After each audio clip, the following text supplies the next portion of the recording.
স্বায়ত্তশাসনৰ দাবীত যি মৰাণ জনজাতি কেওটা সংগঠনে ধাৰাবাহিকভাৱে আন্দোলন কাৰ্যসূচী হাতত লৈ আছিল। এই আন্দোলনৰ ফলত বৰ্তমানলৈকে কিন্তু মৰাণ জনজাতিকৰণ আৰু ষষ্ঠ অনুসূচিত স্বায়ত্তশাসন প্ৰদান নকৰিলে।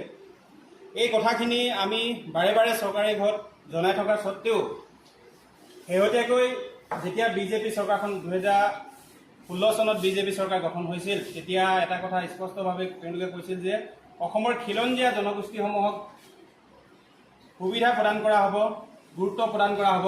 কিন্তু আমি দেখিলোঁ যে বিশেষকৈ মৰাণ জনজাতিক যিদৰে সুবিধাখিনি আচলতে প্ৰদান কৰিব লাগিছিল আৰু যিদৰে মৰাণ জনজাতিকৰণ আৰু ষষ্ঠ অনুসূচিত স্বায়ত্তশাসন প্ৰদান কৰিবলৈ আমি যি দীৰ্ঘদিনীয়া দাবী জনাই আহিছিলোঁ, এই দাবীটো কিন্তু আজিলৈকে বিজেপি চৰকাৰখনে আওকাণ কৰি আহিছে। শেহতীয়াকৈ আমাৰ সদৌ মৰাণ ছাত্ৰ সন্থাৰ লগতে আমাৰ কেওটা সংগঠনে এটা সিদ্ধান্ত লৈছোঁ, যদি 2026 চনৰ আগত মৰাণ জনজাতিকৰণ নিদিয়ে, অনাগত ভৱিষ্যতে কিন্তু চৰকাৰখনে গণতান্ত্ৰিকভাৱে হওক অন্যান্য পন্থাৰে হওক এক আন্দোলনৰ মুখামুখি হ'ব লাগিব। ইয়াৰ বাবে কিন্তু চৰকাৰখন দায়ী হ'ব।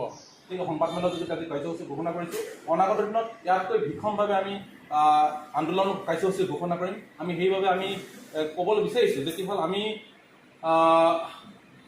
আজিৰ পৰা 1 জুলাইৰ পৰা আমি মৰাণ ছাত্ৰ সন্থাই এলানি কাৰ্যসূচী ঘোষণা কৰিছোঁ। আমি দীঘলীয়া 1 জুলাই তাৰিখে তিনিচুকীয়াত প্ৰধানমন্ত্ৰী ৰাজ্যিক জনজাতি পৰিক্ৰমা মন্ত্ৰী সৰ্বানন্দ সোণোৱালৰ প্ৰতিকৃতি ড্ৰাগ কৰা কাৰ্যসূচী আমি গ্ৰহণ কৰিছোঁ তিনিচুকীয়াত।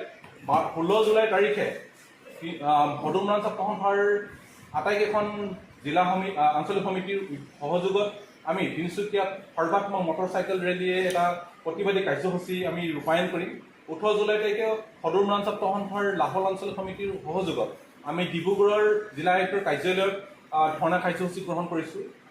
20 জুলাই তাৰিখে সদৌ মৰাণ ছাত্ৰ সন্থাৰ গেলেকী আঞ্চলিক সমিতিৰ সহযোগত আমি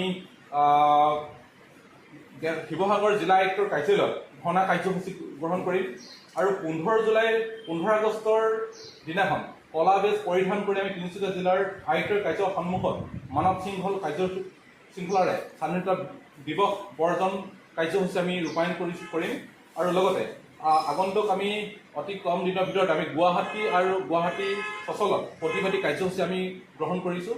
লগতে আমাৰ তাৰ পৰৱৰ্তী পৰ্যায়ত আমি দিল্লীত আমি প্ৰতিবাদী কাৰ্যসূচী গ্ৰহণ কৰিম আৰু এখন ৰাষ্ট্ৰীয় চেমিনাৰ হিচাপে আয়োজন কৰিম। তাৰ তেতিয়ালৈকে যদি চৰকাৰখনে আমাৰ মৰাণসকলৰ জনজাতিকৰণৰ বিষয়টোক যদি কোনো গুৰুত্ব প্ৰদান নকৰে, পৰৱৰ্তী পৰ্যায়ত আমি অসম বন্ধৰ দৰে কাৰ্যসূচী ৰূপায়ণ কৰিম, অৰ্থনৈতিক অৱৰোধ আমি কাৰ্যসূচী ৰূপায়ণ কৰিম। গতিকে আমি এনেকুৱা ধৰণতে আমি জনজাতিকৰণৰ এই আন্দোলনখনক আমি তেনেকুৱা ধৰণে আগবাঢ়ি যাব বিচাৰিছোঁ।